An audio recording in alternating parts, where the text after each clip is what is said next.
जब पुलिस छानबीन कर ये केस दर्ज कर रही है तो मकान गिराने का कौन से कानून के तहत नियम है?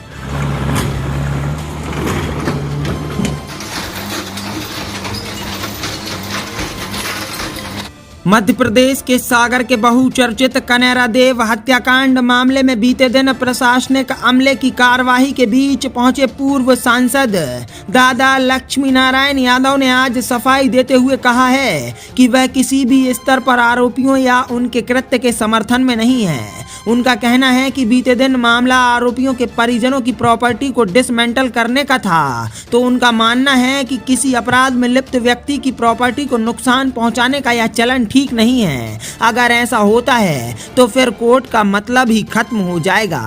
Hotel Rudra residency pure veg family restaurant के साथ ठहरने की उत्तम व्यवस्था, AC non AC luxury room उपलब्ध, तो जरूर पधारें। पता साईं खेड़ा लेधौरा हाट 4 लाइन चौराहा नर्सिंग कॉलेज के बाजू में सागर। दरअसल बीते दिन सागर के बहुचर्चित कनेरा देव हत्याकांड मामले में प्रशासनिक अमला जब हत्याकांड के आरोपी भाजपा नेता मस्तराम घोसी के अवैध मैरिज गार्डन पर अतिक्रमण के तहत कार्यवाही कर रहा था, तब अचानक पूर्व सांसद लक्ष्मी नारायण यादव ने वहां पहुंचकर कोर्ट के स्टे का हवाला देते हुए अधिकारियों से जमकर बहस की थी। इसके बाद प्रशासनिक अमले को बीच में ही कार्यवाही को रोकना पड़ा था, लेकिन आज पूर्व सांसद लक्ष्मी नारायण यादव ने सफाई देते हुए कहा है कि वह किसी भी स्तर पर आरोपियों या उनके कृत्य के समर्थन में नहीं है। उनका कहना है कि जब आरोपियों पर मामला दर्ज हुआ था तब उन्होंने आरोपियों को किसी भी तरह की मदद देने से इनकार कर दिया था, लेकिन अब मामला आरोपियों के परिजनों की प्रॉपर्टी को डिसमेंटल करने का था, तो मेरा मानना है कि किसी अपराध में लिप्त व्यक्ति की प्रॉपर्टी को नुकसान पहुंचाने का यह सरकारी चलन ठीक नहीं है। अगर ऐसा होता है तो फिर कोर्ट का मतलब ही खत्म हो जाएगा। इसी सोच के तहत वह मौके पर पहुंचे थे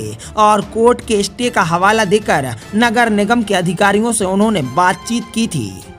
देखिए, ऐसा है कि ये कोई एक हत्याकांड हुआ है उसी इलाके में जिसमें को एक ये घोसी परिवार जो कि शायद उस इलाके में बिल्डर का काम करता है और कॉलोनाइजिंग का काम करता है, वो उसके ऊपर आक्षेप लगा है।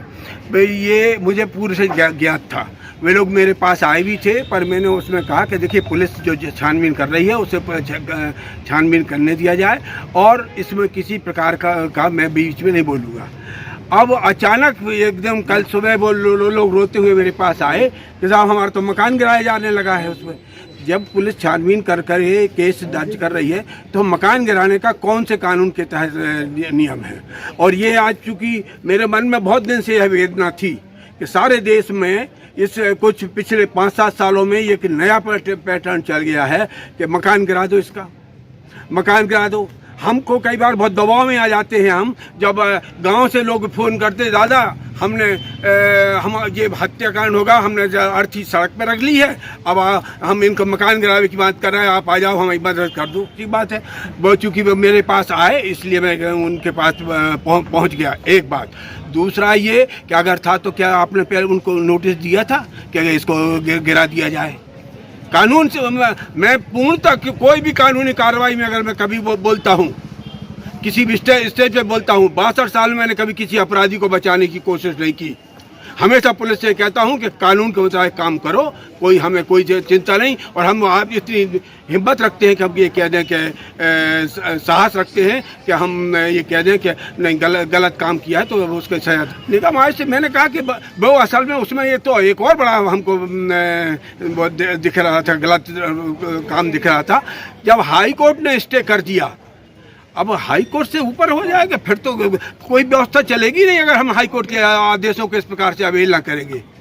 बल्कि वो सरकार से तो उम्मीद, सरकारी अधिकारी से उम्मीद की जाती है कि अब उनको अगर भनक भी लग जाए कि इसमें हाई कोर्ट ने ऐसा कोई आदेश दिया, कोर्ट ने कोई आदेश दिया है, तो उसका पूरा सम्मान तत्काल करना चाहिए। दादा, क्या आपको लग रहा था कि प्रशासन दोषपूर्ण या लापरवाही में कार्रवाई कर रहा है?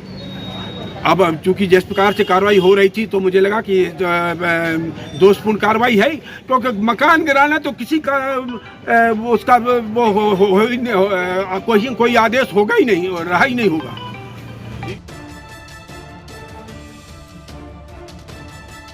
रोहित मोबाइल मकरोनिया का सबसे बड़ा मोबाइल शोरूम, जहां आपको मिलेंगे थोक एवं कम रेट पर मोबाइल।